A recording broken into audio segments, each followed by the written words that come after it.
Solo Radio. 90.6 FM, la radio de tu ciudad. Solo Radio. Moody's te lo pone fácil. Reforma tu baño, quita tu vieja bañera, evita riesgos de caídas y ponte una ducha extra plana. En Moody's te lo ponemos fácil con nuestra operación baño. Ahora puedes incorporar a tu baño un plato de ducha de última generación, barra termostática, mampara con cristales antigotas y todo el material necesario con la mínima obra. Y como siempre, a los mejores precios. Moody's colabora con los mejores profesionales del sector para que todo sea más fácil. Moody's, carretera de Jaén 27 y en Hilario Tomás sin número, detrás del Lidl. Teléfono 967 30 55 54. Ellín. Moody's te ofrece de lunes a viernes los desayunos de Solo Radio, un programa donde hablamos de todo y de todos. Noticias, información, efemérides, tradiciones. En definitiva, la vida de Ellín y sus gentes. En los desayunos de Solo Radio. De lunes a viernes, a partir de las 8:30 de la mañana. Repetición a las 2 de la tarde. Los desayunos de Solo Radio, para hablar de todo y de todos.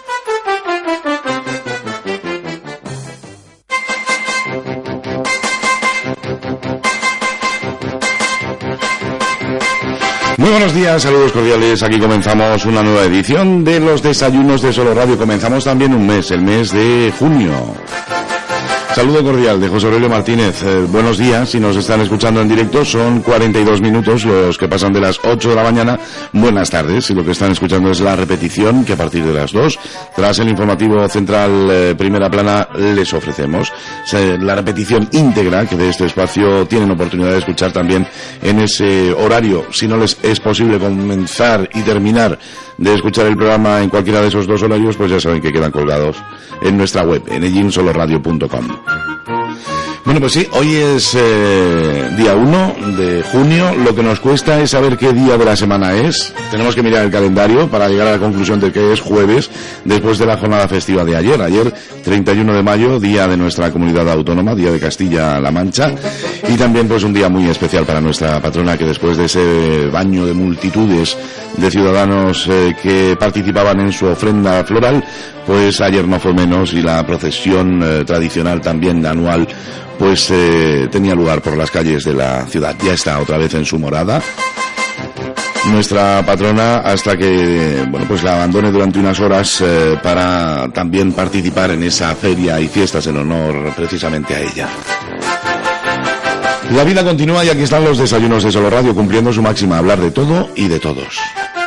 Y hoy tenemos, por cierto, un programa muy interesante, por lo menos yo creo que va a ser muy interesante, porque yo tengo al menos un montón de dudas que quiero subsanarlas a lo largo de los próximos minutos, a lo largo de quizás la próxima hora y media. Hoy ya les presento a nuestros invitados. Está con nosotros en los estudios de Solo Radio José Manuel Díaz. José Manuel, muy buenos días. Muy buenos días. Gracias por estar con nosotros. Gracias a vosotros por invitarme. Están acostumbrados a escucharle en otro tipo de contenidos en este programa, porque hoy, José Manuel, no venimos a hablar de política, venimos a hablar de tu profesión. Venimos a hablar de una profesión que a mí tengo que reconocer el por qué yo pienso en un momento determinado hacer este programa, y es que tengo la oportunidad de compartir una entrevista con una chica joven, bueno, pues que se plantea en esa edad qué hacer en un futuro más o menos próximo para continuar con sus estudios, y me dice, a mí me gustaría hacer criminología. Y claro, ahí me llegó la duda, digo, bueno, ¿y exactamente qué es eso de criminología, no?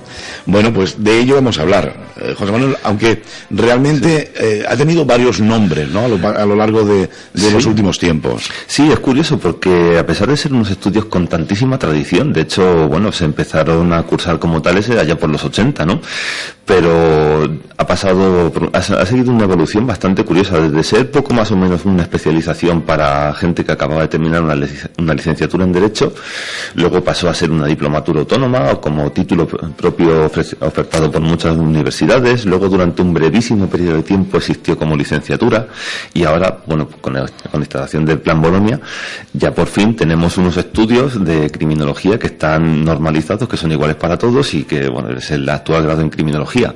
En mi caso tengo que decir que hice el título, el plan de estudio de 2005 en el cual se llamó Título en Seguridad Pública, pero vamos, los contenidos son prácticamente lo mismo. Prácticamente lo mismo. Sí. Muy bien, pues es una duda que seguramente todos nuestros oyentes o la mayoría de nuestros oyentes cuando le digan, pues yo quiero ser criminólogo, pues seguramente le asaltarían un montón de dudas. Claro. ¿Qué es? ¿Todo lo que veo en televisión, en las series o es otra cosa? Bueno, pues hoy vamos a intentar saberlo. José Manuel, yo antes de nada, y para que también nuestros oyentes vayan centrándose un poquito más, yo te preguntaría ¿por qué decides hacer este tipo de trabajo? Porque no te vas como otros muchos, ¿no? A medicina, derecho, no sé, cualquier otra cosa. ¿Por qué criminología?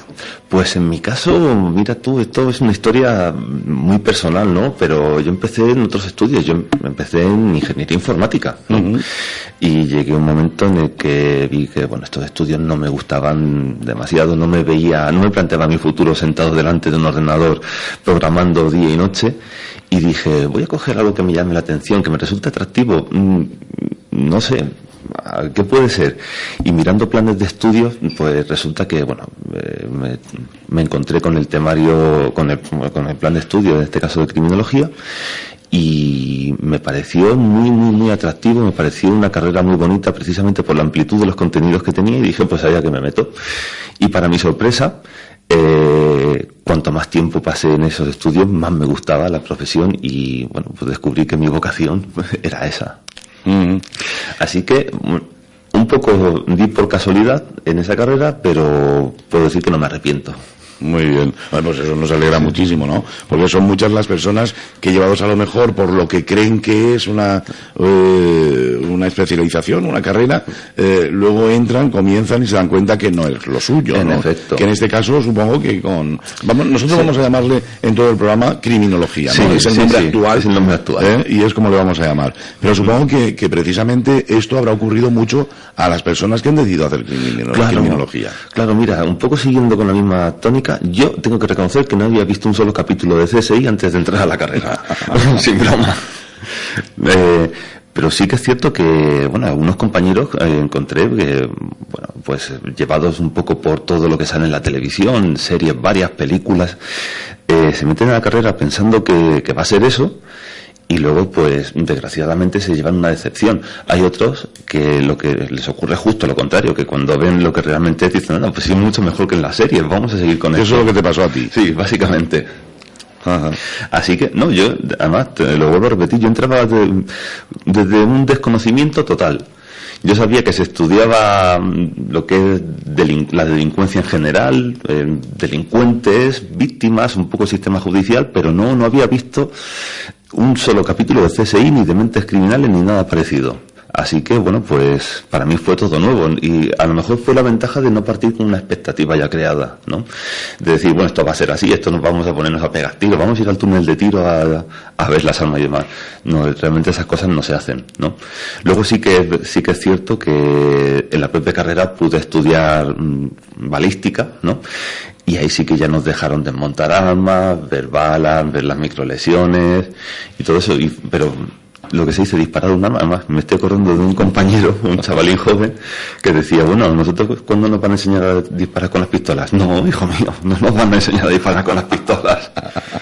Sí que nos dejaron estudiar eso, armas, pero no dispararlas nunca, en ningún momento. Ya, claro. Por eso decía que puede darse muchos errores, ¿no? A la hora de pensar que cómo se desarrolla esa carrera, ¿no? Porque supongo que dentro de criminología, pues habrá especialidades, ¿no? Habrá Psicología, otras muchas, además de esto que vemos, ¿no? De la investigación, de los cadáveres, de tal, del delincuente, la mente del delincuente. Habrá otras muchas opciones dentro de ello, ¿no? Para que nos hagamos una idea y lo amplio que es, coméntanos un poquito, cuando hablamos de criminología, ¿de qué estaríamos hablando? La propia definición de criminología es la de ciencia multidisciplinar o interdisciplinar y transdisciplinar, es decir, que bebe de muchísimas fuentes. Hay que tener en cuenta que, bueno, se estudia muchísimo derecho, obviamente, porque al fin y al cabo es lo que nos dice el marco legal de lo que es un delito y lo que no lo es, ¿no? Pero luego se tira mucho de la sociología. De hecho, empezó como rama de la sociología. Los primeros criminólogos fueron sociólogos, ¿no? Se tira muchísimo de la psicología, se tira muchísimo de otras disciplinas científicas, desde la simple física, que es la que se utiliza para la balística, hasta química, medicina. Bueno, los médicos forenses son muy famosos también, precisamente por lo que decíamos, por series, películas y demás. También se estudia medicina forense, por lo menos para que un criminólogo formado sepa coger, no sepa hacer una autopsia, pero sí que sepa asistir a una autopsia o coger un informe y saber interpretarlo, que es más difícil de lo que parece. Claro, siempre estamos acostumbrados a que venga en la tele, se dice todo muy destripado, pues este sujeto ha muerto por tal, pero bueno, realmente un informe de un médico forense es mucho más complejo y tiene sus tecnicismos, su jerga y demás, y claro, pues tienes que saber interpretarlo. Así que bueno, pues sí, es otra rama también que se trata, lo que es la simple medicina.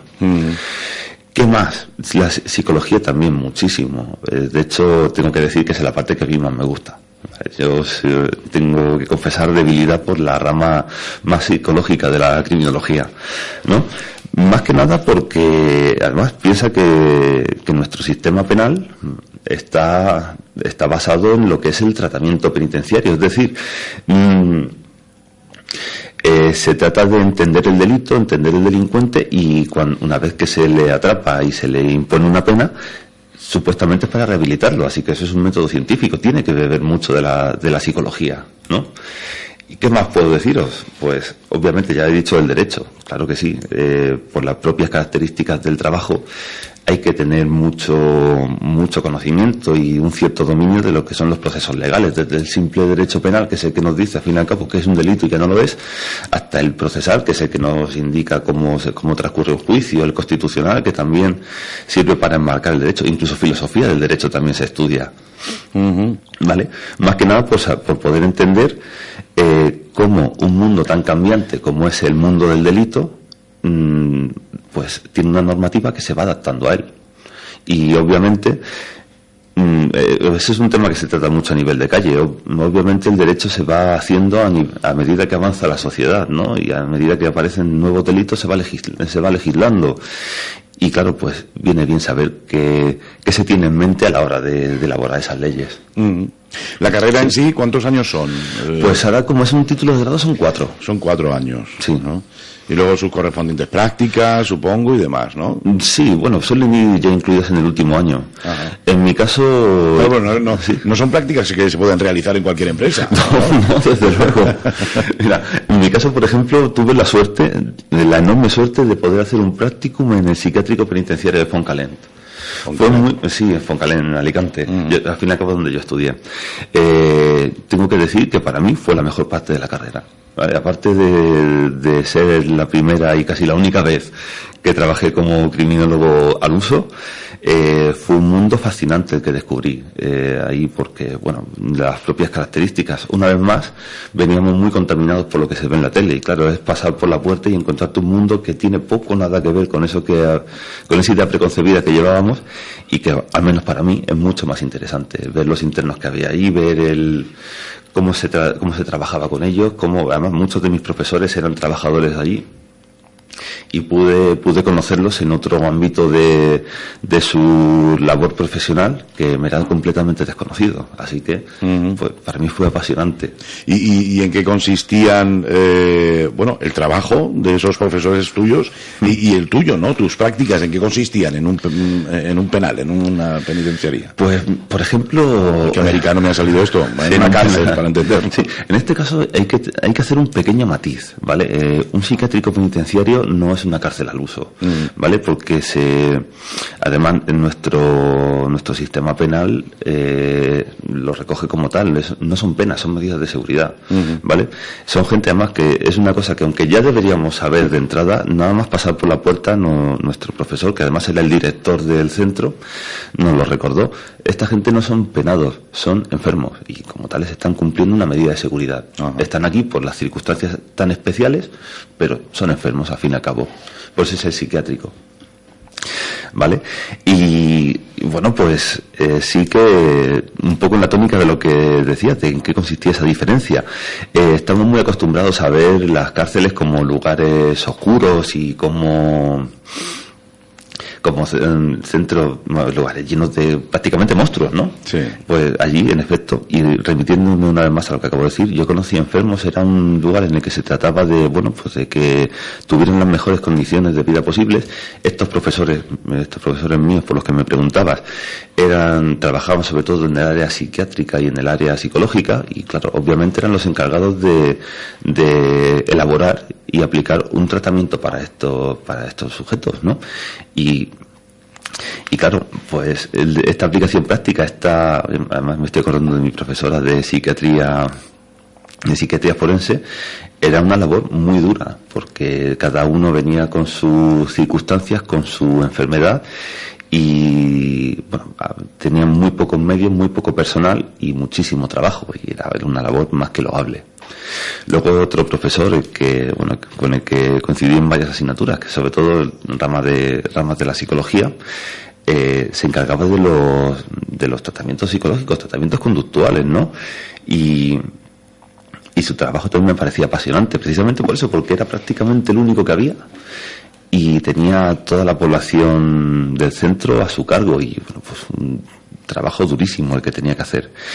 Nuestro trabajo allí pues era un poquito de todo, ¿no? Desde hacer alguna evaluación que nos encargaron a algún interno, hasta incluso acompañarlos en salidas terapéuticas. Lo llegamos a hacer también. Que, vamos, no sé si sabrás que las salidas terapéuticas es una cosa que en nuestro ordenamiento está recogida como tal y es parte de lo que se llama la reinserción social. Es decir, en un momento dado, cuando se considera que el interno está preparado, pues se le acompaña a hacer salidas a diferentes lugares. Además recuerdo con mucho cariño una que hicimos a la playa de San Juan, en el que simple y llanamente nos fuimos a hacer footing. ¿Vale? Parece, a lo mejor algún oyente me está escuchando y se está echando las manos a la cabeza. Madre mía, con los internos de psiquiátrico penitenciario, iros a hacer footing. Pues sí, nos fuimos a hacer footing, pasamos una mañana por la playa de San Juan corriendo de arriba abajo y tengo que decir que la experiencia fue para mí muy enriquecedora y no había más que ver el efecto que surtían ellos, les ayudaba muchísimo eso.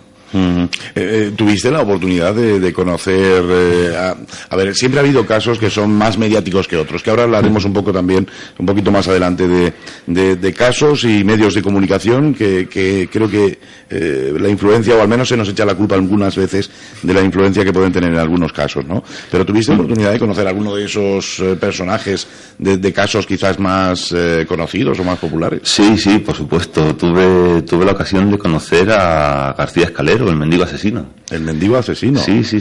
Fue, bueno, de hecho cualquier oyente puede buscar en YouTube algunas de las muchísimas entrevistas que se le han hecho y en la que él mismo explicaba qué es lo que había hecho antes de entrar en prisión. Y bueno, pues aquello fue chocante, la verdad, porque yo lo conocía de un poco de oída, así como decías, de las entrevistas que había concedido y demás. Pero hay que decir que ese hombre es el mayor asesino en serie que hemos tenido en este país, ¿no?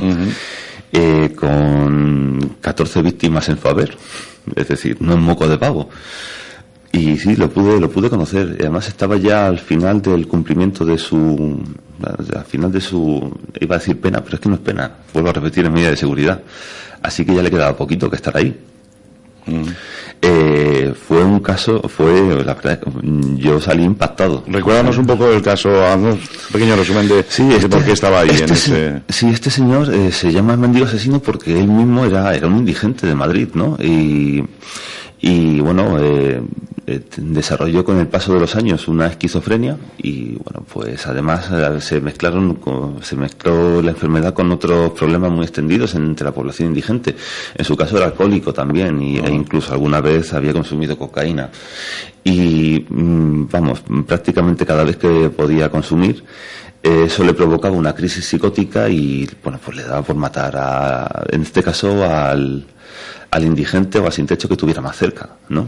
Y bueno, pues el mismo es curioso porque, claro, precisamente por el perfil de sus víctimas pasó completamente desapercibido. Y lo más curioso de esto es que él mismo, después de cometer cualquiera de estos actos, iba al hospital que tuviera más cerca y le confesaba, ¿no? Pero se encontraba con la incredulidad en este caso de los médicos, que pensaban que, bueno, pues prácticamente quería pasar una noche caliente y quería que lo medicaran para cualquiera de sus múltiples problemas de salud, así que, bueno, se limitaban a digamos, curarlo, en este caso administrarle algún antagonista para la cocaína que había tomado, y lo mandaban a la mañana siguiente para casa. Pero resulta que un día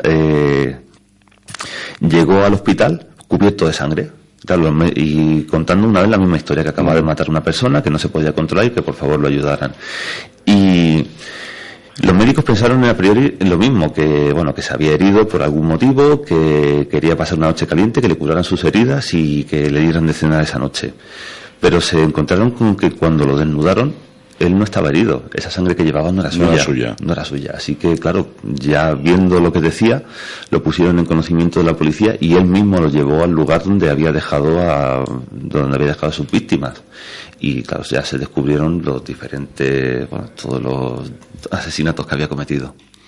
Vaya. Sí. Bueno, te preguntaremos, ¿no? Por casos, incluso de los que hayas podido seguir a través de televisión o a través de otros medios de comunicación que te hayan podido impactar, ¿no? Porque seguramente, claro, tú los ves con otros ojos, ¿no? De cómo podemos verlo nosotros. Pero claro, nosotros nos hablas de este asesino. Sí. Al fin y al cabo es un asesino.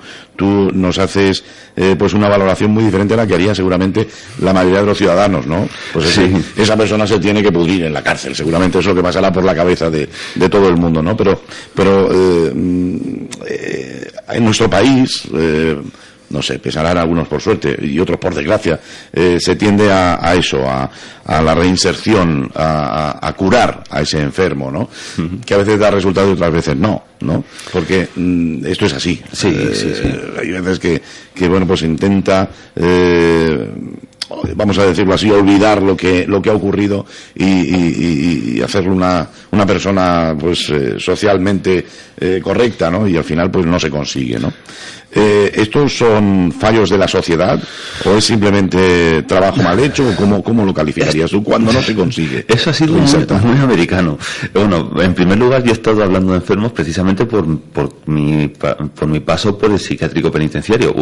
Los internos de ahí son todos enfermos, pero eso no es igual en todos los centros penitenciarios. Es decir, el delincuente común, si no hay un trastorno de base, no se considera un enfermo, ¿vale?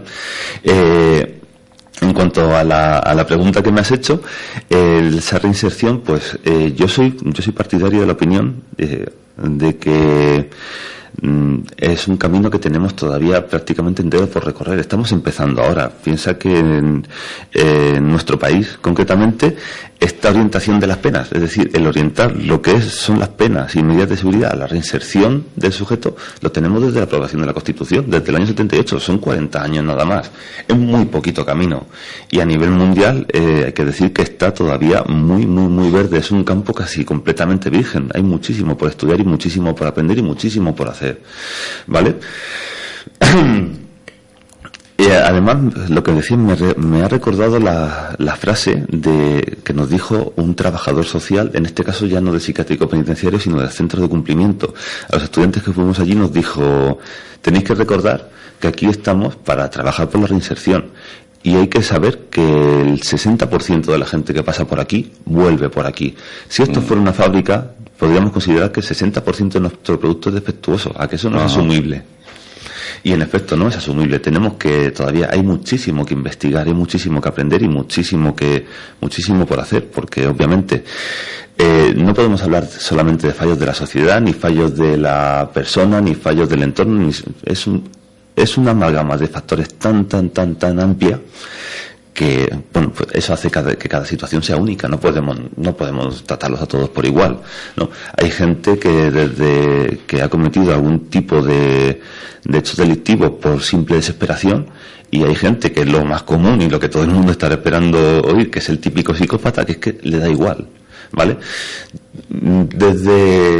Me he referido a los dos extremos, ¿vale? Una persona que no tiene para comer y dice robo, atraco, ¿vale? O un psicópata que es de verdad que le da igual. Le da igual lo que haga, le da igual el daño que pueda causar y le da igual casi las consecuencias. Así que entre esos dos extremos, imagínate lo amplio que es el abanico. Que por cierto no tiene por qué coincidir con lo que demanda la sociedad, ¿no? Pero vamos a poner, por ejemplo, un caso, ¿no? Que se habrá dado en muchísimas ocasiones. Pues un violador, por ejemplo, ¿no? Viola, pues, vamos a ponerlo en el peor de los casos, a 4 o 5 niños o niñas, ¿no? Entra en la cárcel, está allí 10, 12, 15, no sé, los años que podrían caerle por eso, y es después de esa pena, además que se ha portado muy bien en la cárcel, sale un poquito antes de lo normal, que suele ocurrir y tal, resulta que bueno, pues lo sueltan y vuelve al barrio, o al pueblo, a la ciudad donde estaba, ¿no? Claro, la sociedad lógicamente entra en cólera, ¿no? Estamos volviendo a meter, pues, a una persona que ha hecho algo atroz en ese lugar, ¿no? Donde socialmente, pues, lógicamente esto no puede estar bien visto en la vida, ¿no? Esto es lógico. Por una parte importante de la sociedad, pues, lo va a ver muy mal, ¿no? Claro. Quizás otras personas que tienen los estudios que puedas tener tú, pues lo puedes ver de otra manera. Y luego vendría la segunda parte de la cuestión que te pongo sobre la mesa. Esa persona vuelve a hacer lo mismo. Sí. Volverá a la cárcel y se le volverá otra vez a intentar reinsertar. En efecto. ¿No? Y así hasta el final de sus días. Esto no es comprensible. Ya. No sé, sí.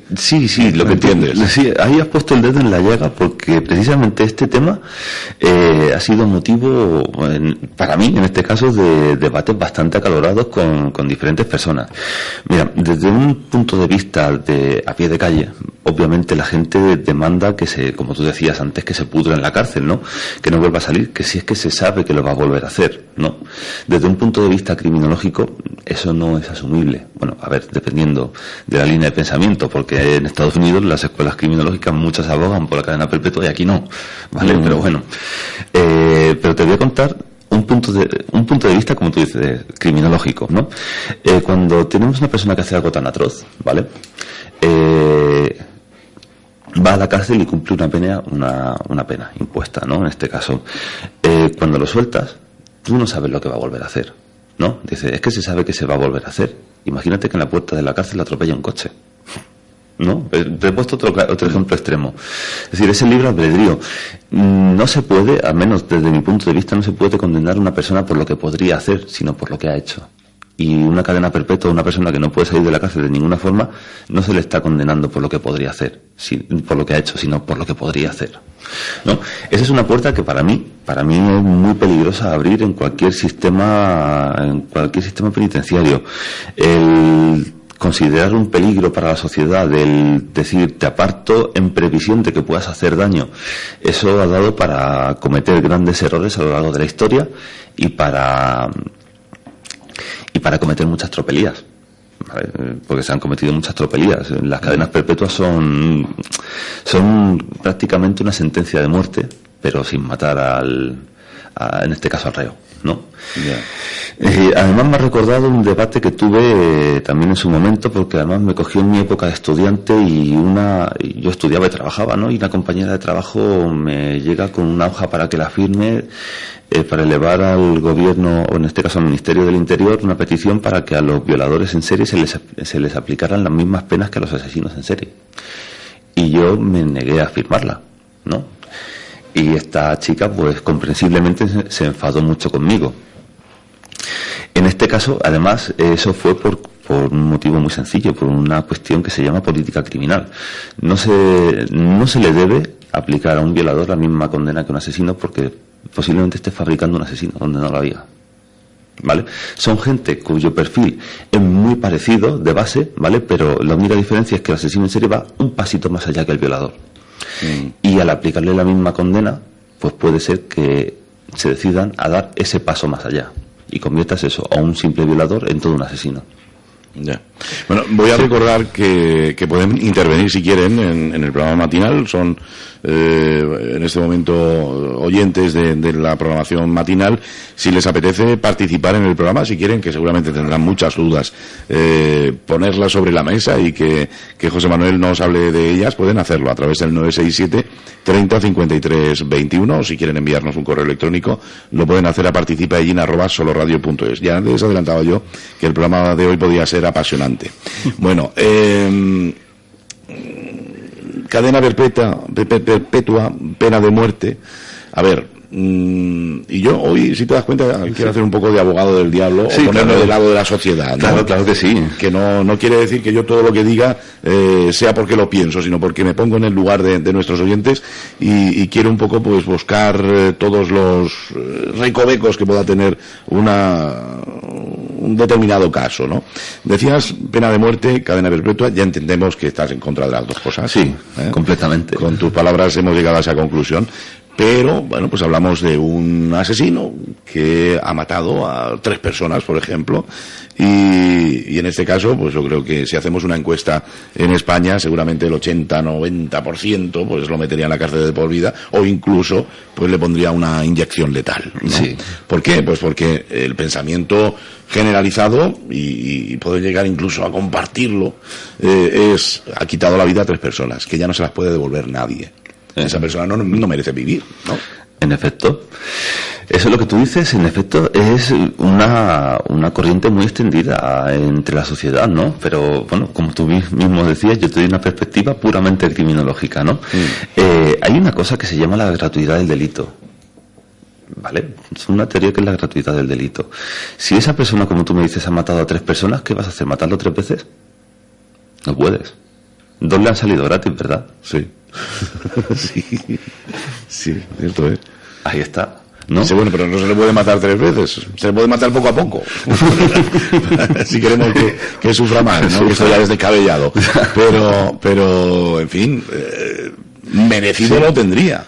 Precisamente, mira, me recuerdas a un estudio que además se elaboró en Estados Unidos, precisamente, pues sabes que allí hay estados que tienen pena de muerte, otros que no las tienen, y esa situación cambia de vez en cuando. Hay estados que derogan la pena de muerte, otros que la instauran y demás, ¿vale?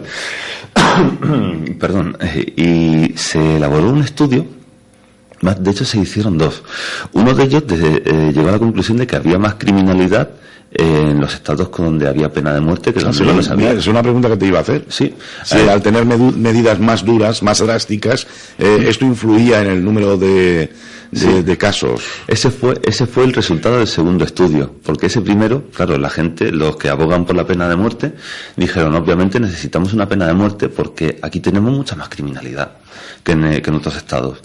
Pero es que luego se hizo otro estudio en el que se hacía una comparativa en los estados donde no tenían y se instauró, o tenían y se derogó. Y llegaron a la conclusión sorprendente de que en los estados donde no tenían y se instauró, la criminalidad aumentó, y en los que sí tenían y la derogaron, la criminalidad bajó. Ya. Así que se llegó, bueno, es un tema muy controvertido, obviamente, pero se llegó a la conclusión de que en efecto esas condenas lo que hacían era aumentar la criminalidad. Además es una cosa que por suerte o por desgracia, tenemos muy a mano debido al cine, a series una vez más y demás. Y es que cuando una persona ya ha cometido cualquier acto y sabe que eso le va a costar una pena de muerte, una cadena perpetua, le da exactamente igual. Es decir, si se tiene que defender a tiros, se va a defender a tiros, y claro, caigan los que caigan. ¿Vale? Es en ese momento en el que empiezan a aparecer asesinos en masa, asesinos en serie no, itinerantes, perdón. Y bueno, pues los famosos tiroteos que alguna vez hemos visto ya no en las películas, sino en algún vídeo filtrado, de persecuciones alocadas por la carretera, tiroteos enormes con un montón de policía y un montón de, en este caso, de delincuentes, de todos pandilleros en una casa y demás. Es decir, una persona que no tiene nada que perder se convierte en un peligro muy grande, pero muy, muy, muy grande. Así que eso, piensa que ese tipo de condenas lo que hacen es facilitar esas conductas. Es parecido a lo que te decía antes de los violadores. Si a un violador le aplicas la misma pena que un asesino, posiblemente estés convirtiendo en un asesino. Si a un asesino le vas a aplicar una pena de muerte, es decir, si sabes que en el momento que ha matado a una persona ya le va a dar igual lo que haga, ¿por qué no matar 4, 5, 10, las que haga falta para intentar escaparse? Ya. Aparte de que soy completamente también contrario a la pena de muerte por un motivo muy sencillo, porque es irreversible. A una persona la puedes encerrar en la cárcel y si luego se descubre que se ha cometido un error en su juicio, que se comete ni mucho. Sí, también tuve ocasión de ver un caso bastante sonado. Siempre se le puede poner en libertad, ¿no? A pesar del daño que ya se le ha hecho. Pero una persona que se ha ejecutado no se puede devolver a la vida. Así que en ese caso, si el sistema comete un error, si me permites que utilice la expresión más estadounidense del sistema, si el sistema comete un error no se puede enmendar. Así que es un riesgo que para mí no merece la pena correr. Ya. Lo que nos demuestra que siempre un término medio es mejor, ¿no? Sí, un poco. Pero lo que estamos acostumbrados precisamente es eso, tenemos la sensación, los ciudadanos de a pie, que siempre las penas son bastante cortas y que además, bueno, pues no se cumplen íntegras y que 30 años, pero luego a los 15 es por el buen comportamiento, porque, no sé, ha sido ejemplar en la cárcel, está en la calle, ¿no? Esto de cumplir íntegras las penas o de ser un poquito más duro, ¿cómo lo ves? Vamos a ver. Ya no entramos en pena de muerte, lógicamente, y cadena perpetua, ¿no? Estamos hablando, pues, de años de prisión. Sí, eso es otro tema controvertido. Vamos a ver. Hay una creencia bastante extendida y a mí me ha llegado mucha gente diciendo que prácticamente un preso se va de vacaciones a la cárcel y te puedo asegurar que no es así. ¿Vale? Hay que reconocer, además te lo decía antes, que si una persona va a la cárcel ya se le hace daño. ¿Vale? Después de 7 años, en un centro penitenciario, sus mecanismos sus herramientas sociales, que son al fin y al cabo las que utiliza para manejarse en el día a día, están completamente destruidas. Esa persona ya no es capaz de vivir en libertad. Necesita un tratamiento, una reestructuración cognitiva y un seguimiento muy de cerca para ser capaz de vivir en sociedad, porque te vuelvo a repetir, sus mecanismos sociales acaban completamente destruidos. Así de dura es una pena de cárcel, y te estoy hablando de una condena que consideraría todo el mundo muy corta, 7 años, ¿vale? Pues ya está, ¿no?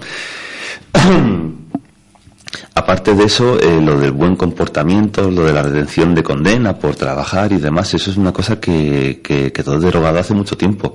Ahora no hay redención de condena por trabajar y el buen comportamiento no es en sí una de las condiciones que necesitas para que se aplique en este caso el tercer grado de tratamiento penitenciario. Lo que se necesita es una serie de informes favorables, una evaluación, unos diagnósticos por el equipo de la prisión, que bueno, en todas las hay, para indicar que ese individuo en efecto es apto para empezar a vivir de nuevo en sociedad, ¿vale? Y precisamente eso está orientado por lo que eso está motivado por lo que hemos dicho hace un momento, porque claro, nuestras penas no son retributivas, no es venganza estatal. Es una cuestión de apartar a un individuo para reeducarlo y volver a ponerlo en sociedad. En ese caso sí que podemos decir que nuestro sistema penitenciario, nuestra administración en general, considera que el hecho de que ocurra un delito es un fallo del propio sistema. ¿Vale? Por eso se preocupa de esos individuos, volverlos a ser capaces de vivir en sociedad sin liar ninguna, vamos. Y en el caso que decía yo antes de reincidencia, ¿no crees que deberían tomarse otras medidas? Sí, pero es que el caso de reincidencia, eso ahí se mezcla ya no solamente con la criminología, sino con lo que es el trabajo social. Porque el caso de la reincidencia, el 90 y tantos % son gente que ha crecido en un entorno criminógeno y que básicamente no sabe vivir de otra forma. ¿vale? Son gente muchas veces de barrios deprimidos, gente que tiene adicción a diferentes tóxicos, gente que no tiene unos estudios y por tanto otra forma de ganarse la vida. Claro, todos esos son factores, ¿vale?, que al final pueden a un individuo en concreto empujarlo a cometer un delito tras otro, a ganarse la vida robando porque no sabe hacerlo de otra forma, ¿vale? Luego hay casos de gente que lo hace por otros motivos, ¿no? Yo me estoy acordando ahora mismo de un caso que me llegó, no lo conocí en persona, ¿vale?, de un estafador. En este caso era un estafador, ¿vale? Y ese hombre aprovechaba cada vez que le daban un permiso en la cárcel para cometer otra estafa, ¿vale?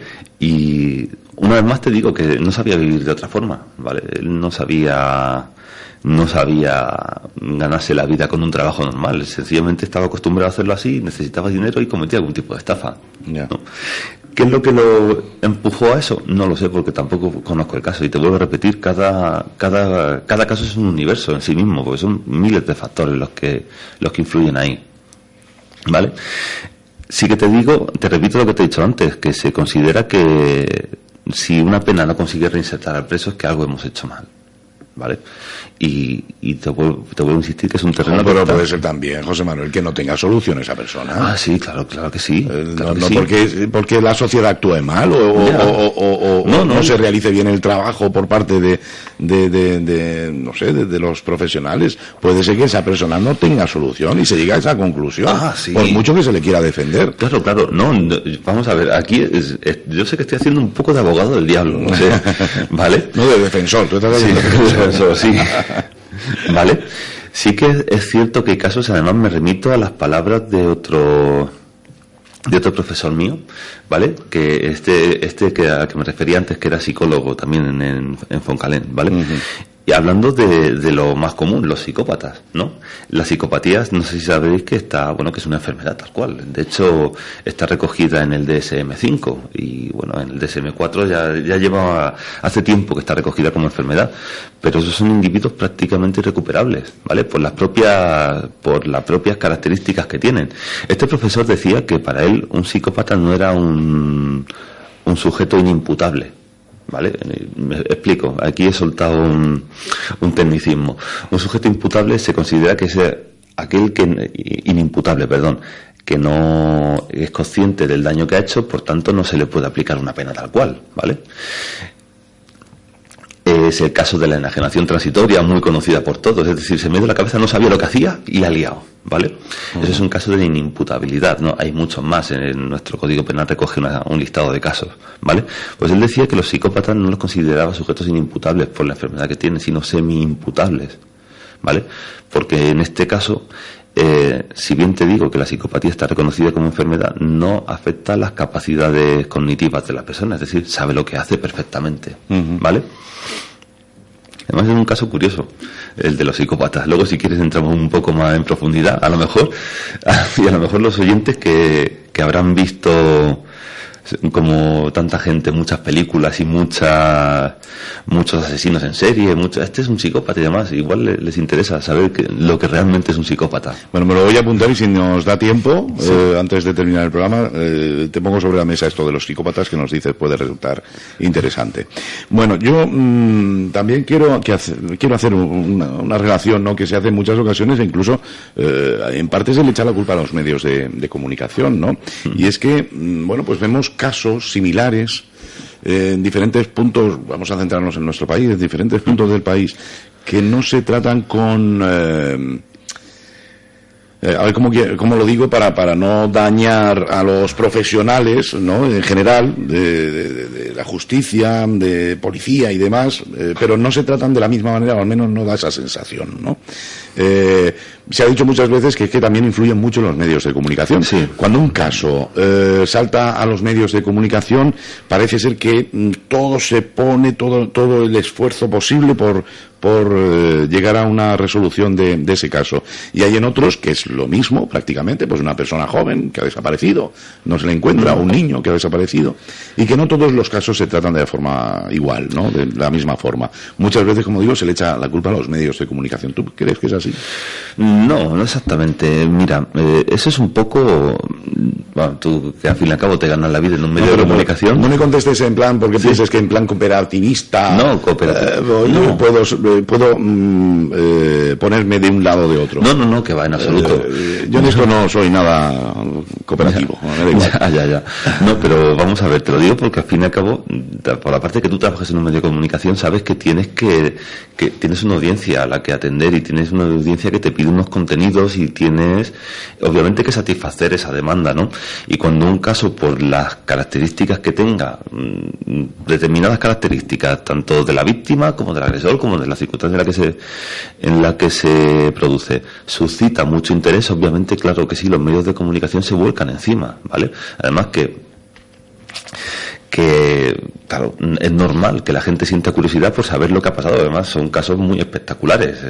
Podemos recordar el caso de Bretón, Marta de Castillo, es decir, hay una lista bastante grande y todos son casos muy llamativos y es normal que la gente quiera saber y es normal que los medios les deis cobertura, ¿vale?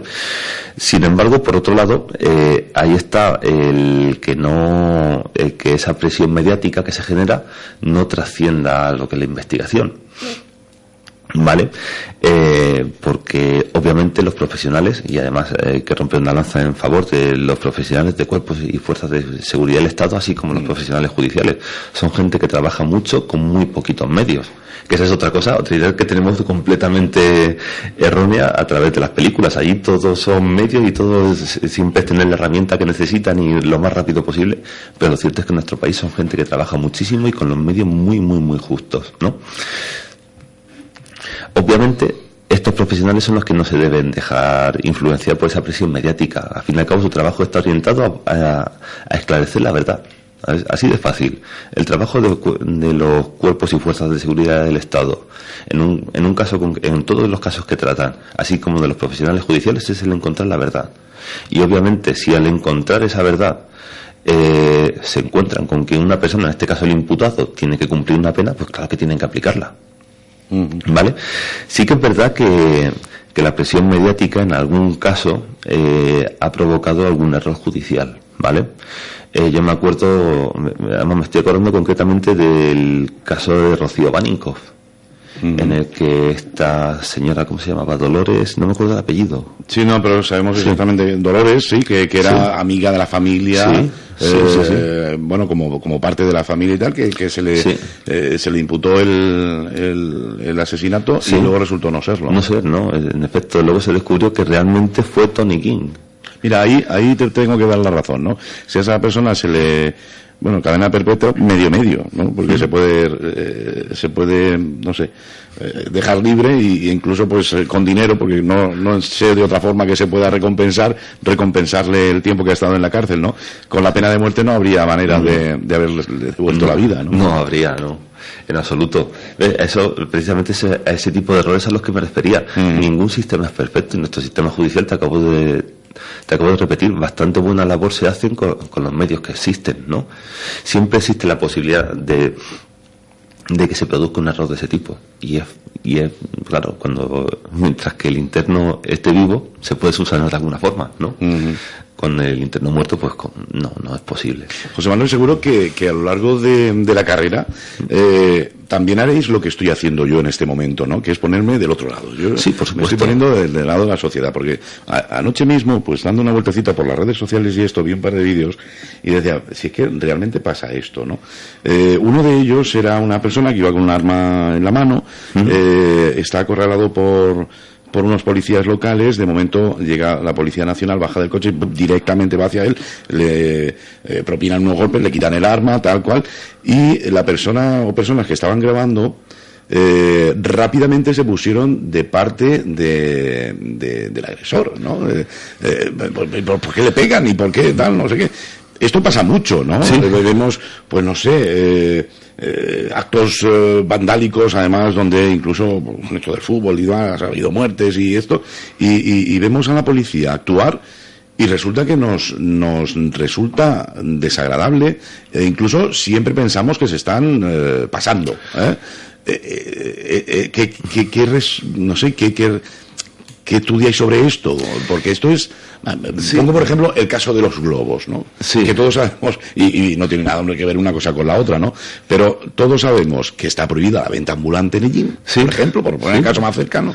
Y en cambio, cuando un policía hace lo que tiene que hacer, que es actuar contra alguien que no está cumpliendo la ley, entonces todo el mundo se pone de parte del que vende los globos, ¿no? Esto llevado a casos...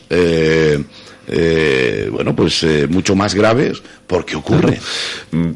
En primer lugar, te vuelvo a repetir, ya lo he dicho varias veces, pero cada caso es un pequeño universo, no sabemos qué hay detrás, solamente tú veías el vídeo y veías ese momento.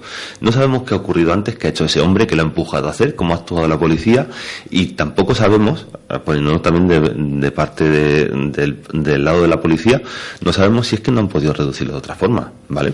De todas formas, en cuanto a claro, en el caso de los globos, claro. Todos los comentarios que venían después eran en el mismo sentido. Pues esa señora que está grabando y está diciendo que no tal cual, pues tenía que haber pasado por la calle y la tenía que haber cogido con el cuchillo y entonces tenerla ahí, que supongo que es lo que podría ir buscando esa persona, ¿no? Por mitad de la calle.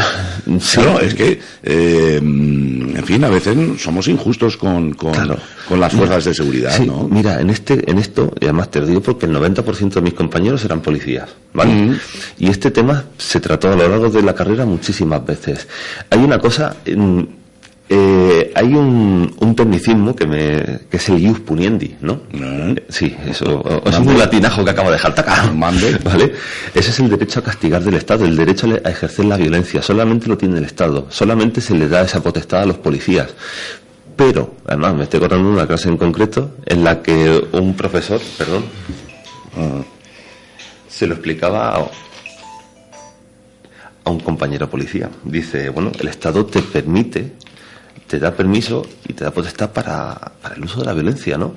Es normal que tengas que tener ese uso muy restringido y muy controlado. Es decir, porque te está dando una potestad que no tiene otra persona. Tú puedes ir armado. Si en un momento dado tienes que usar la fuerza y a un hombre para poder detenerlo, arreglarle un mamporro, puedes hacerlo. Es decir, es de las poquísimas personas en esta sociedad que tienen esa potestad. Claro que lo tienes que tener muy controlado y muy vigilado, ¿vale? Porque, vamos a ver, obviamente a alguien se le puede ir la mano, ¿vale? Y claro, tiene que estar muy... Y eso también es lo que causa estas dos reacciones que tú me dices, desde unos que ven muy bien que llegue la Policía Nacional y si le tiene que dar, lo que te he dicho, 2 golpes para reducirle, quitarle el cuchillo, se las dé y lo monta en el coche, hasta otro que dicen que se están pasando de la fuerza, ¿vale? Esa tensión siempre ha existido y siempre va a existir, pero precisamente por eso, por la propia condición que tiene el derecho a usar la fuerza de la policía, ¿vale? De todas formas, en nuestro país, a ver, lo hemos visto muchísimas veces, sobre todo en Estados Unidos y tal, que se pasan. En España no suele ser habitual esto. No es. Y entonces porque yo creo que es quitarle un poquito fuerza a los que tienen que velar por nuestra seguridad, ¿no? Obvio. Y claro, llegado ese momento, pues, ¿qué es lo que queremos realmente, no? O sea, una persona con un cuchillo, una pistola por en medio de la calle no va a comprar el pan. Desde luego. Desde luego.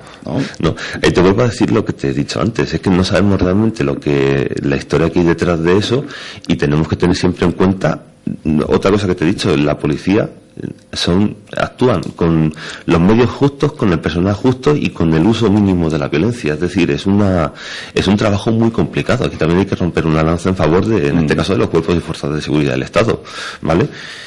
Tienen que apañarse con muy poco y muchas veces exponerse a las críticas de la sociedad. Obvio, ¿vale? Y no, en efecto, aquí no estamos tan acostumbrados como en Estados Unidos, donde dicen que primero disparan y luego preguntan. ¿Vale? Eso no es. De hecho, para que veas tú, esto es otra anécdota, en el practicum de balística pudimos estudiar una pistola de la policía estadounidense, ¿vale? Era curioso que era una pistola sin seguro. No me digas. Sí, una Glock 17 era. Es sin seguro, la única medida de seguridad que tiene es una pestañita en el propio gatillo, que lo único que necesitas es presionar con más fuerza. Es una pistola hecha para sacarle y estar pegando tiros, literalmente. ¿Vale? Ahí sí que estamos más acostumbrados, como tú decías, a este uso excesivo de las fuerzas, pero aquí no, la verdad es que no es un problema. salvo algún caso aislado que ha saltado también a los medios y demás, Sí, bueno. pero bueno, no se puede estigmatizar a todos. Vuelvo a repetir que hacen un trabajo encomiable con muy poco. Bueno, pues con nosotros está José Manuel Díaz. Hoy estamos hablando de criminología, estamos hablando de su profesión, estamos intentando pues entender cosas importantes que ellos, lógicamente, que lo han estudiado, pues seguramente lo tienen bastante más claro que nosotros. Nosotros, como mucho, pues prestamos atención y vemos muchísimas series de televisión.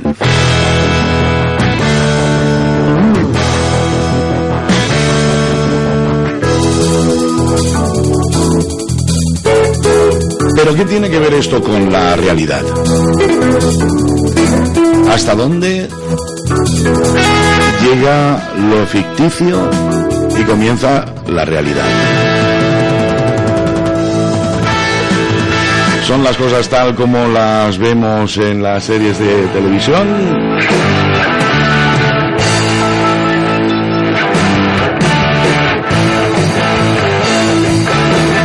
¿O no tiene realmente nada que ver?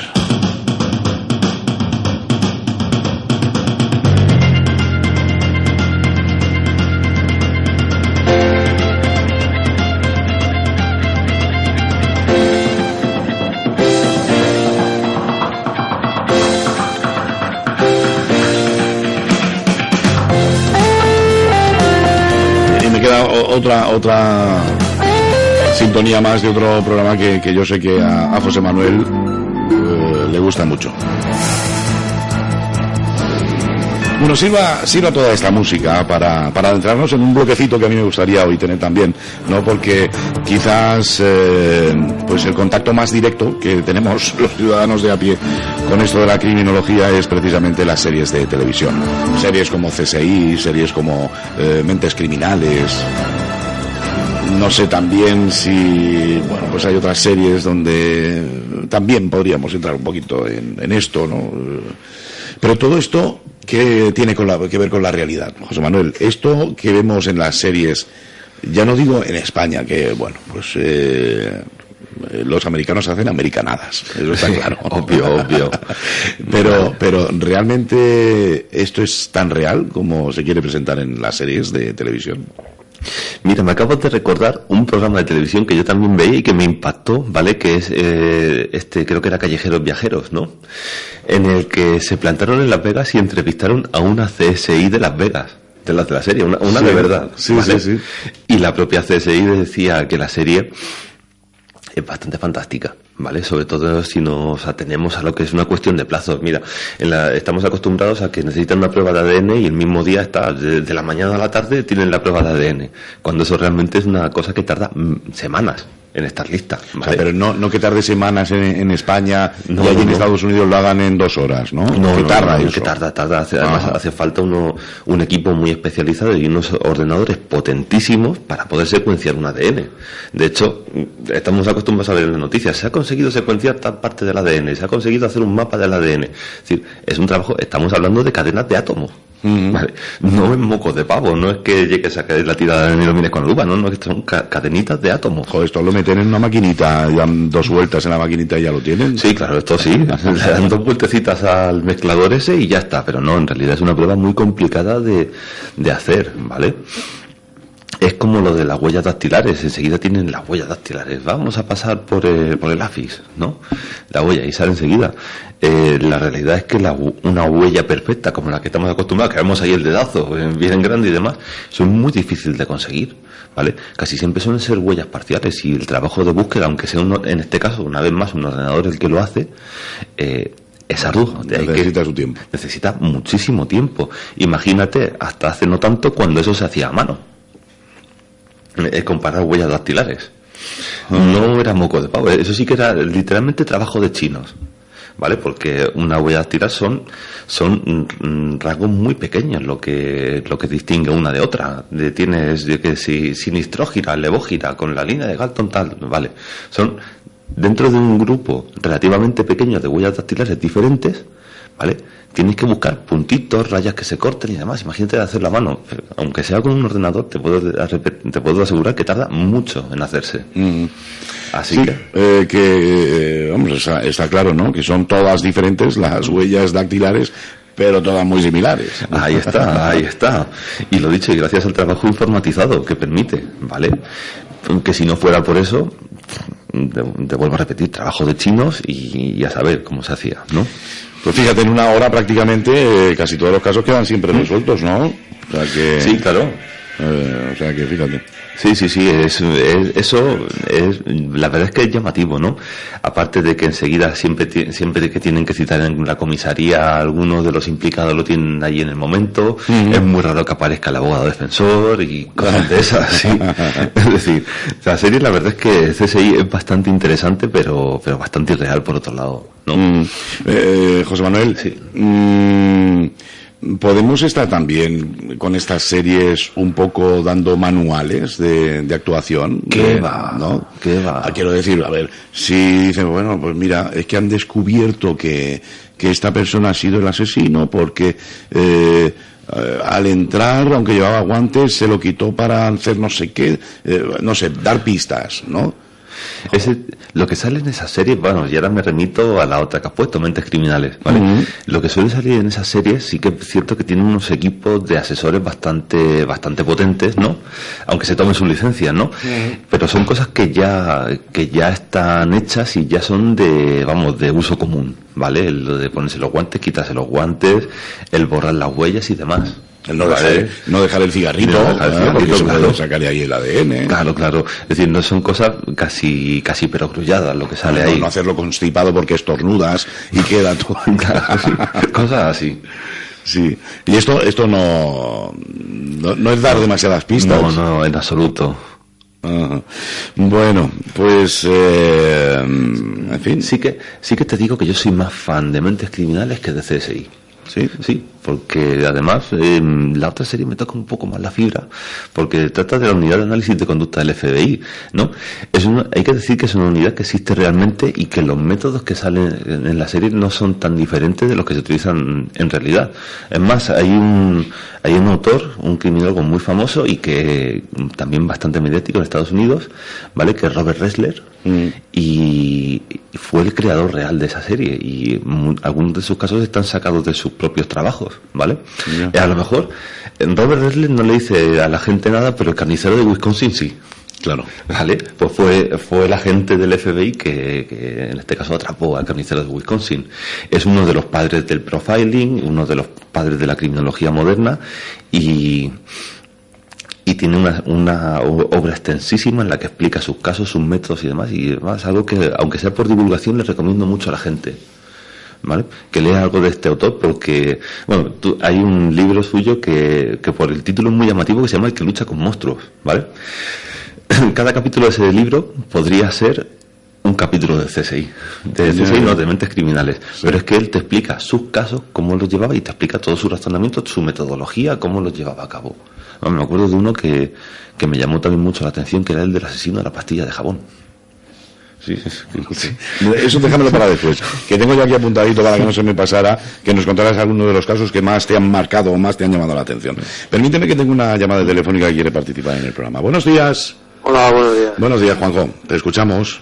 Bueno, he estado escuchando, pues como siempre, los programas que se hacen y la verdad es que esto es muy interesante, pero aparte de escuchar a todo el tema criminalístico relacionado con, no sé, con los criminales que llevan la pistola o el cuchillo, el que asesina, el que viola y tal, me gustaría, cómo se trata en criminología, por ejemplo, a todas estas sociedades criminales, según la televisión, según los telediarios, que son los que van todos trajeados con corbata y chaqueta, que nos saquean constantemente, y luego también los que para mí son un poco genocidas, porque son los que tienen el control de los alimentos, de las farmacias, las farmacéuticas, etcétera, etcétera, que aniquilan a poblaciones enteras.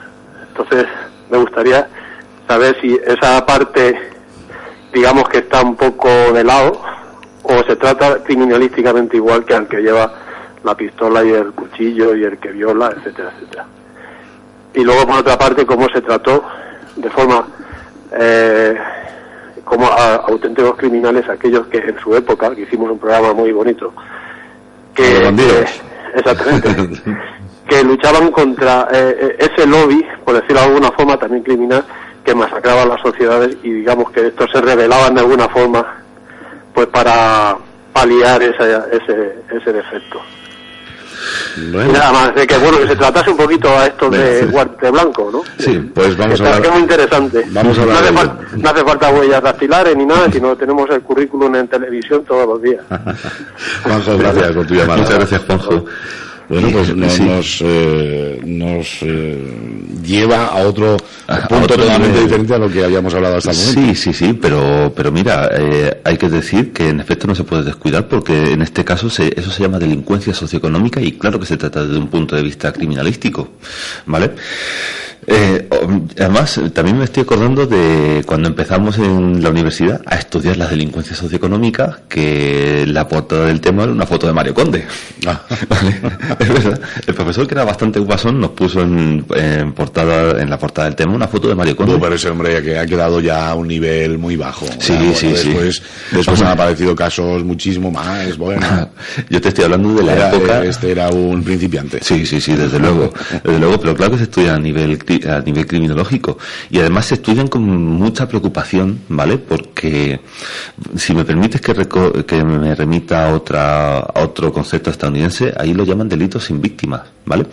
Precisamente porque a la gente le cuesta mucho darse cuenta de que este tipo de delincuentes hacen daño a una sociedad entera, no hacen daño a una persona. Estamos acostumbrados al chorizo a pie de calle, que atraca a una persona y le quita lo que lleva encima, ¿vale? Tenemos un delito, el atraco, tenemos un agresor, el chorizo, y tenemos una víctima, ¿vale?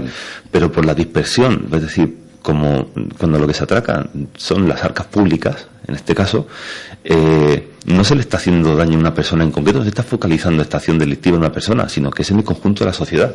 ¿Qué ocurre? Que hasta hace bien poquito esa conciencia de que nos hacían daño a todos no la teníamos, pero al final la situación es la que es, y ahora nos estamos dando cuenta de que cuando se comete un desmán de ese tipo, se le está haciendo daño a todo el mundo, ¿vale? Por eso se llama delincuencia socioeconómica, porque la víctima es en sí la sociedad, y es muy grave.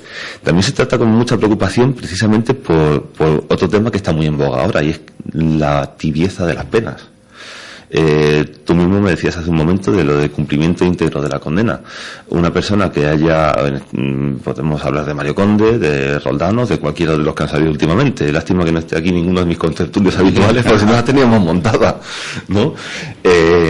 Pero son gente que estamos acostumbrados a que pasen 1 año, 2 en la cárcel y ya está, y realmente lo que han hecho es muy grave, ¿vale? Además, en la época en la que yo estudiaba estaba muy en boga el caso Malaya, y allí fue muy vistoso, porque llegaron un momento en el que los policías no podían echarle gasoil al coche patrulla, ¿vale? Es decir, le hacían daño a la ciudad entera de Marbella, y estos casos que tristemente estamos teniendo casi a 1 por día, o cuando no sean varios por día, le están haciendo daño al conjunto del país. Y claro que se trata a nivel criminológico, vuelvo a repetir, y claro que se miran con muchísima preocupación, precisamente por eso, por la amplitud, por el daño tan grande que hacen, aunque no tengamos esa conciencia, y por lo bien que se les trata a nivel penal. Claro. Sí, porque es la sensación que tenemos. Efectivamente, tenemos una sensación de que se les trata de forma totalmente diferente, que no sé si era así o no, y después que, como tú dices, los meten en la cárcel, porque claro, que no digan, no, es que lo hemos echado del partido, porque, a ver, estamos hablando de políticos principalmente. Obvio. Lo hemos echado, ya no pertenece al partido tal, al partido cual, lo hemos echado del partido, esa persona ya no es del partido. Bueno, eso a los ciudadanos, yo creo que en alguna tertulia de los martes con nuestros representantes políticos lo he dicho ya así de claro, ¿no? Eso a mí me da igual. Sí. Que esté o no esté en el partido, me da igual. Lo que me importa es que se ha llevado 40 millones de euros y primero tenía que devolver los 40 millones de euros y después una buena pena porque ha hecho algo malo. Ha hecho algo, además, muy malo. Y nos da la sensación que, pues eso, entran en la cárcel, pero simplemente para callar a la opinión pública, y después, pues, a los 2 años sale y ya está, y no pasa nada. Y ahí tiene los 40 millones para seguir viviendo. Sí. El guante blanco, aquí yo creo que está demasiado bien considerado. Sí, pero no somos los únicos, ¿eh? A nivel mundial se trata muy, pero que muy bien, como tú dices, a los criminales de guante blanco. De hecho, estos estudios estos conceptos que te mencionaba antes son estudios estadounidenses, todos ellos. Es decir, allí también existe la corrupción y tienen el mismo problema.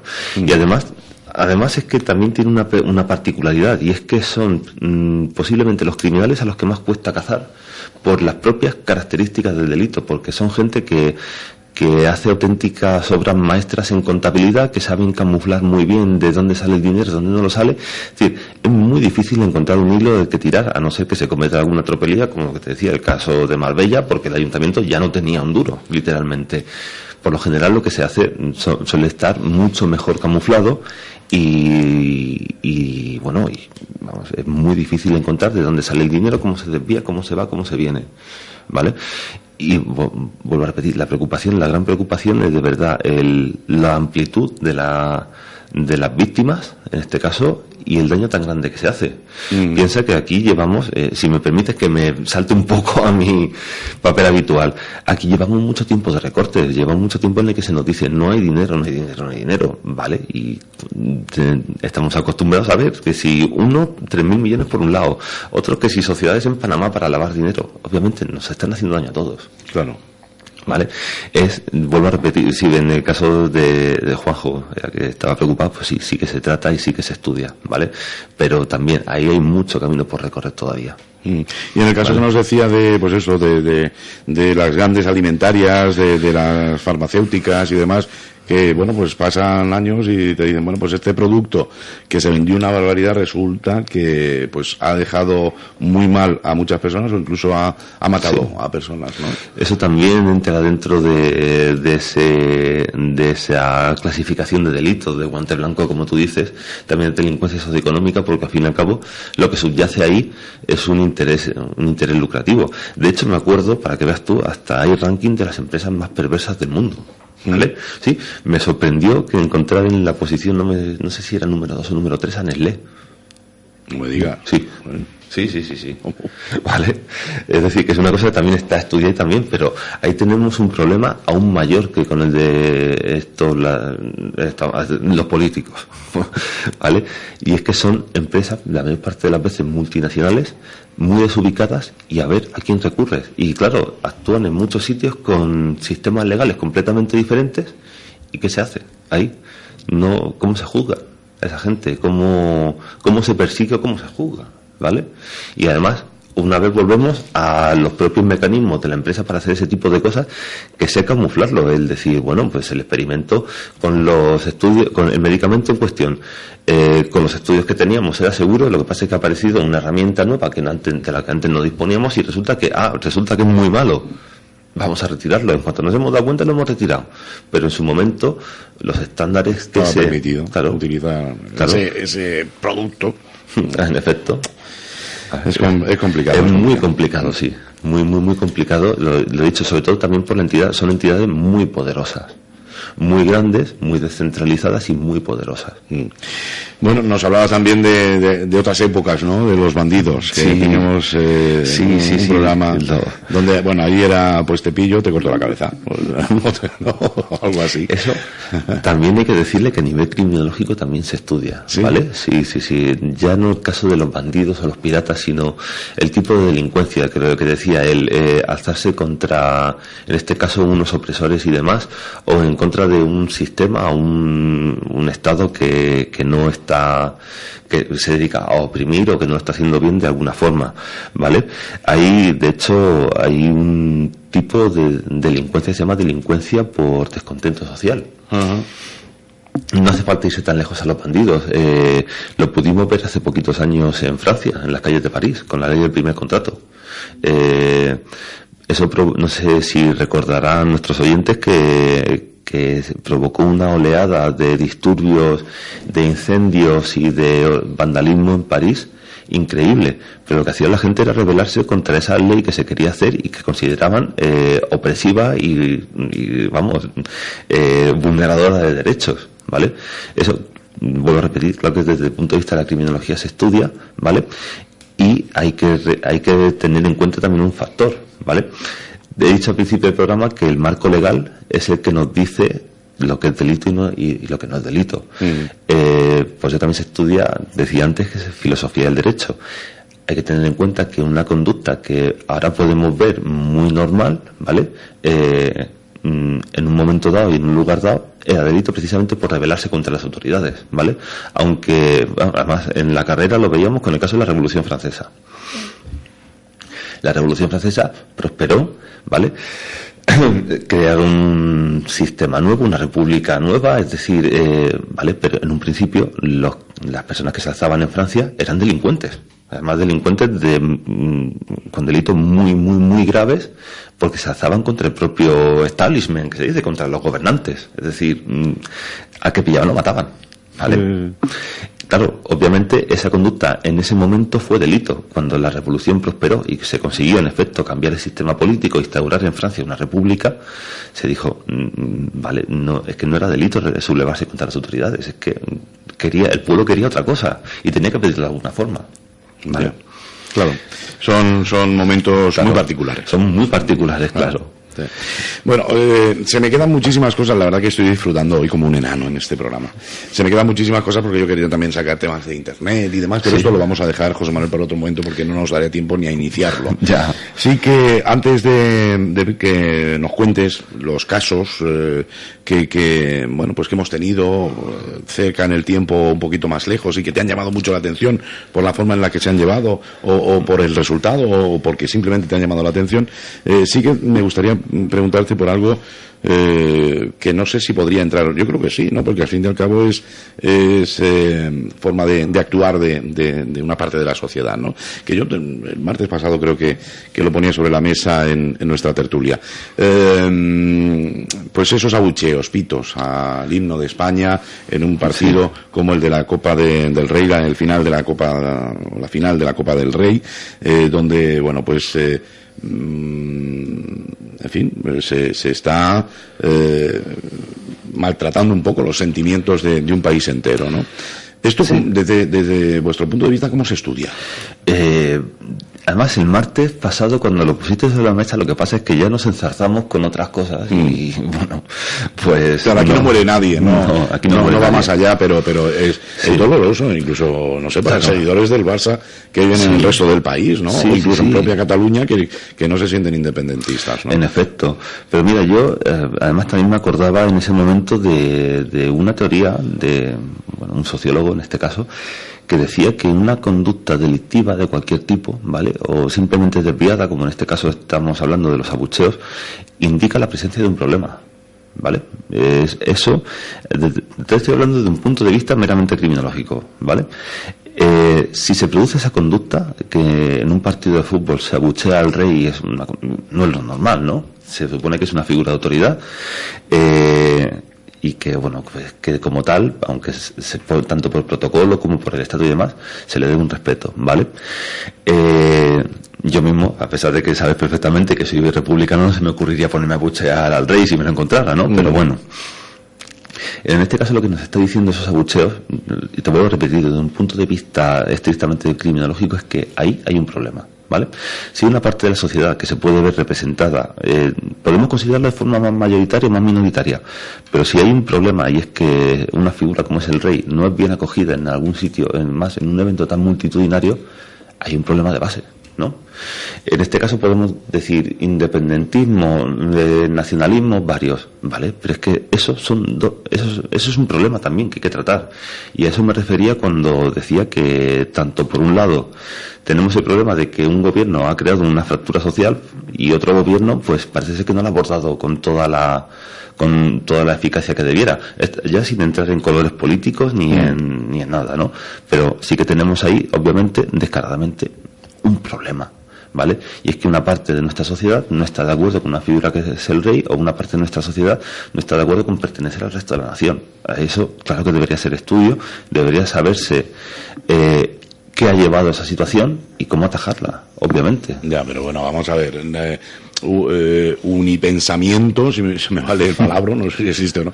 Unipensamiento no puede haber nunca en una sociedad. No, unipensamiento no va a haber. Entonces, a mí tampoco me gusta pagar impuestos y los tengo que pagar. ¿No? Ya, hay claro, unas leyes, claro. hay una constitución, hay unas reglas que nos damos todos, ¿no? Claro. Y hay que cumplirlas. Hay un parlamento que es donde esa representación habrá votado a sus políticos y es donde se tiene que debatir hasta quedarse. Lo que pasa es que luego ni van, que vemos ahí el Congreso de los Diputados vacío, a no ser que sea algo importante que hay que votar y entonces sí. Ya. Pero ahí es donde hay que hablar hasta quedarse sin saliva, por supuesto, para conseguir lo que quieres. Sí, por no un supuesto. partido de fútbol, no quemando banderas, ¿no? Claro.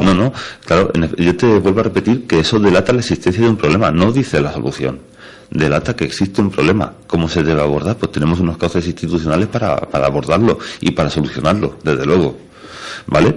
Pero lo que a mí me dicen esos abucheos es que en efecto hay un sector de la sociedad que tiene un problema y que es el que lo lleva a hacer ese tipo de cosas, ¿vale?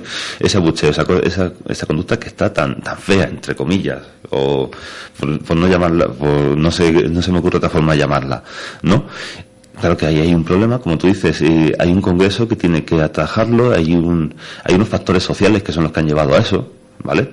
Y hay un objeto de estudio. Y obviamente un síntoma, vamos a ver, esto vendría a ser, si ponemos en el caso de una persona, como una enfermedad. Tú tienes fiebre, la fiebre es muy molesta, está muy fea, te ponemos...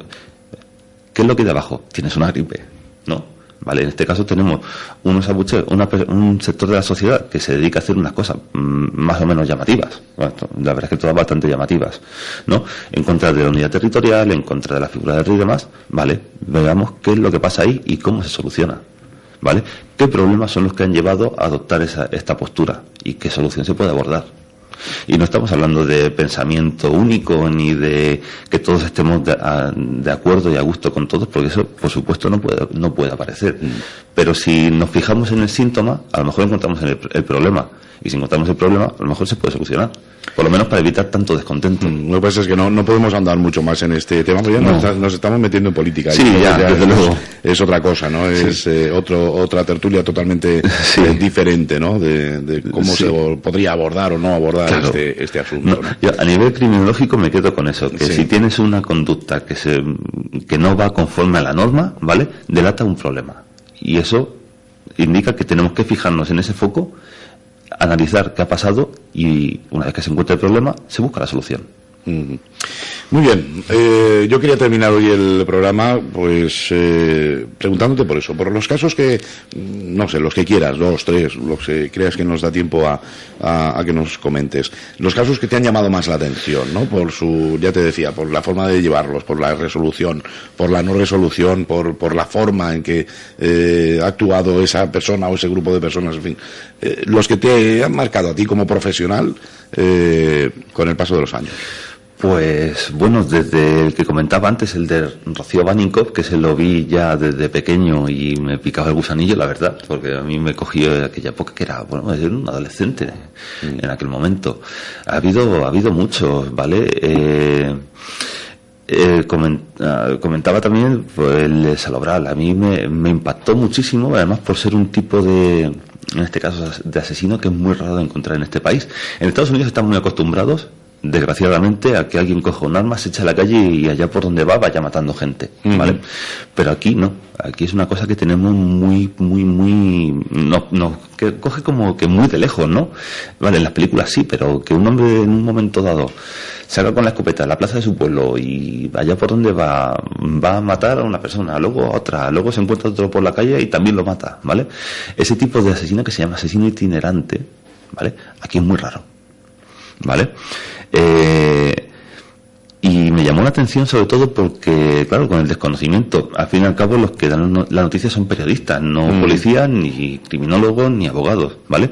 El desconocimiento que había, y es que por lo general una actuación así es lo que se encuadra dentro de lo que es la violencia psicótica, es decir, la que de base tiene un trastorno mental, concretamente una psicosis, una esquizofrenia. Luego, claro, viendo entrevistas que se habían hecho, porque como sabréis, o no sé si recordaréis, este señor no salió vivo, se acabó suicidando, ¿no? En entrevistas que se hacía a sus familiares, conocidos y demás, no se decía tal cual que padecía una esquizofrenia, porque creo que no estaba diagnosticado, si no recuerdo mal, pero vamos, algunos de los comentarios que se hacían daban para pensar en una esquizofrenia, una enfermedad de base. Es que de hecho el acabar su ruta suicidándose es muy típico de la delincuencia psicótica, ¿vale? Es una cosa, después de haberla hecho, me quito de en medio, ¿vale? Y bueno, pues ese caso la verdad es que me llamó muchísimo la atención. Además me acuerdo que un familiar me decía, no, este hombre ya se habrá ido camino de Riopa, por los caminos de cazadores que solo conocen ahí los del pueblo, y yo decía, no creo que se haya ido del pueblo, porque por las características que tiene que estar, si bien no en el núcleo, cuando estaban buscando, si bien no dentro del pueblo, tiene que estar en los alrededores y en un sitio que él conozca porque le sea familiar. Y en efecto apareció en una cabaña de caza que era de la propia familia. ¿Vale? Ese, lo dicho, me llamó la atención tanto, pero por las características que tenía, porque es una cosa que aquí es muy raro encontrar, ¿vale? Sí que, por ejemplo, el caso también muy mediático, el de Marta del Castillo, me llamó muchísimo la atención también, por ver cómo estas personas conseguían despistar a la policía como lo hacían. Y tampoco es raro, tampoco es raro, no, perdón, tampoco es muy normal que se haga así, ¿vale? Porque consiguieron colar 3 testimonios, los 3 falsos, y en efecto no se ha encontrado a esta pobre muchacha, ¿no? Otro, por ejemplo, que me llamó muchísimo la atención, ¿cuál te podría decir? Bueno, el caso de José Bretón es que con todo el aluvión de información que hemos tenido, ahí se desdibuja todo mucho, y bueno, pues vuelvo a repetir, por desgracia, y la información que llega, por desgracia, viene analizada por periodistas que obviamente no pueden darle un enfoque científico a la situación, ¿vale? Ay, sí que recuerdo el caso de la niña esta de Sevilla, que fue víctima de un pederasta. ¿Cómo se llama? Qué lapsus que acabo de tener más grave. Esta niña de 3 años. No sé al caso que te refieres, pero no recuerdo el nombre. Sí, que vivía en un barrio deprimido de la ciudad. ¿Cómo se llamaba la niña? No me acuerdo. Grave que no me acuerde con lo sonado que fue y lo mediático que fue el caso, ¿vale? Pero bueno, también me llamó muchísimo la atención porque en aquella época, eso dio pie para que se desatara una fiebre en la que a la gente le dio por ver un pederasta asesino casi en cualquier esquina acechando. Y claro, a mí me llamó la atención porque en las condiciones en las que se había producido, era más difícil que a esa niña la cogiera este pederasta que atropellar un coche, ¿vale? Porque y vuelvo a repetir, me llamó tanto la atención por la cobertura mediática y lo espectacular que fue, y la ola de pánico, entre comillas, que se desató, ¿vale? Yo decía, además, hablando con otra persona, decía, pero vamos a ver, tú no te das cuenta de que una niña de 3 años andando sola por la calle, en hora punta, lo difícil no es que la capture un pederasta, sino que la atropelle un coche. Mucho más fácil. Si lo que me hubiera extrañado es que esa niña hubiera vuelto. Era más difícil que le tocara a sus padres la lotería, era más fácil que les tocara la lotería que les tocara el pederasta, ¿vale? Fue una paradoja estadística ese caso, ¿vale? Por eso también me parecía particularmente inmotivada este miedo que se desató, y se empezó a pedir listas públicas de pederastas y todo ese tipo, una vez más cadenas perpetuas, penas maduras y demás, pero eso fue lo que me llamó la atención de ese caso, que una excepción estadística desatara tal cobertura mediática. Un poco he hablado de excepción estadística. Vamos a ver, hay que ver que ese perfil de población en nuestro país, si no recuerdo mal el dato de memoria, es de menos de una persona por cada 10.000. Ese perfil de persona. Es decir, es casi anecdótico, ¿vale? Por eso es tan curioso que se diera que estaba ahí ese hombre y que estaba la niña completamente sola, ¿vale? Es un caso de mala suerte. Sí, muy mala suerte, pero bueno. Y sigo sin acordarme del nombre, qué mal. Estos lapsus me dan mucha rabia. Sí, no lo recuerdo yo ahora mismo. Estoy dándole vueltas, pero no lo recuerdo. Recuerdo el caso, pero no el nombre de la chica, de la niña. Y así a nivel internacional. A nivel internacional. Hay legendarios, ¿no? Sí. El estrangulador de Boston, son para analizar, seguro que se ha hecho, analizar con tranquilidad. ¿Quién más? El que nombraba antes, el carnicero de Wisconsin. Efectivamente. Sí. Hay otro muy famoso, Jeffrey Dahmer, que también se nombra mucho en Mentes Criminales, el asesino de Cabestrillo. Sí, que además, y ¿cómo se llama? Ed Gein, el famosísimo Ed Gein, no sé si te sonará el nombre, tiene esta película. Estoy seguro de que te suena El silencio de los corderos, ¿verdad? Sí. Vale, pues El asesino del silencio de los corderos es prácticamente una copia de Ed Gein. Ah, sí. De hecho, este criminólogo del que hablaba antes fue asesor para el rodaje del Silencio de los Corderos y para elaborar el guión y en efecto poder fabricar ese asesino. Y de hecho, otro punto, esto ya es un punto un poco friki, ¿vale? El personaje del jefe de Jodie Foster, quien la manda a hablar con Aníbal Lecter, ese personaje es Robert Redler. El actor no es, ¿vale? Sí. No es un actor, pero ese personaje es Robert Redler, este criminólogo del que hablaba antes. Ya ves, bueno, ¿sabes? Pues la verdad que ha sido apasionante el programa de hoy. Lo tenía en mente que podría ser muy interesante, pero ha superado las expectativas.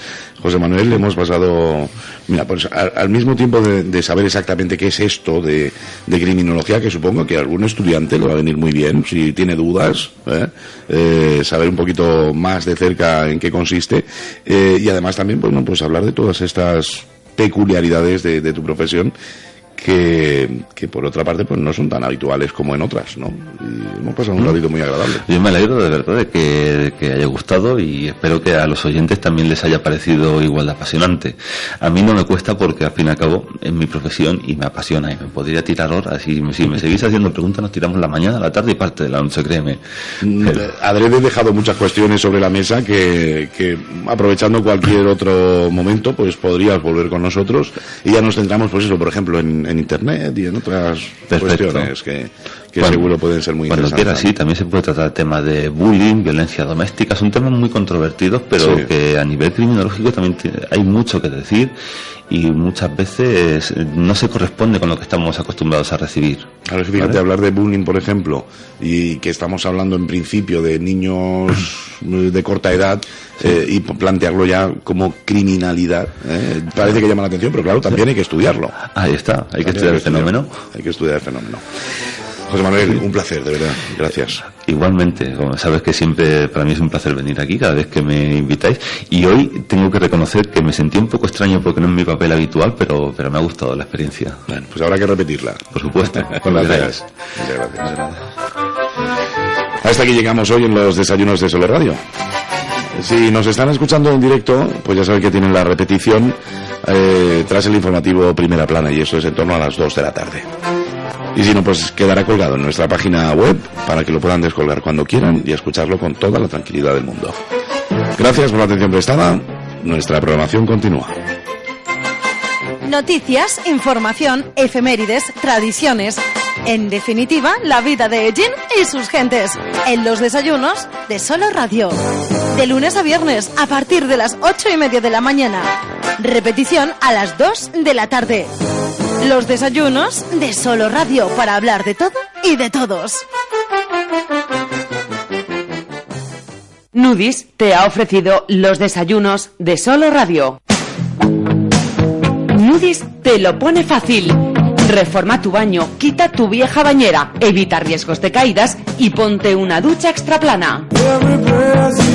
En Nudis te lo ponemos fácil con nuestra operación baño. Ahora puedes incorporar a tu baño un plato de ducha de última generación, barra termostática, mampara con cristales antigotas y todo el material necesario con la mínima obra. Y como siempre, a los mejores precios. Nudis colabora con los mejores profesionales del sector para que todo sea más fácil. Nudis, carretera de Jaén 27 y en Hilario Tomás sin número, detrás del Lidl. Teléfono 967 30 55 54. Ellín. Solo Radio 90.6 FM, la radio de tu ciudad. Solo Radio.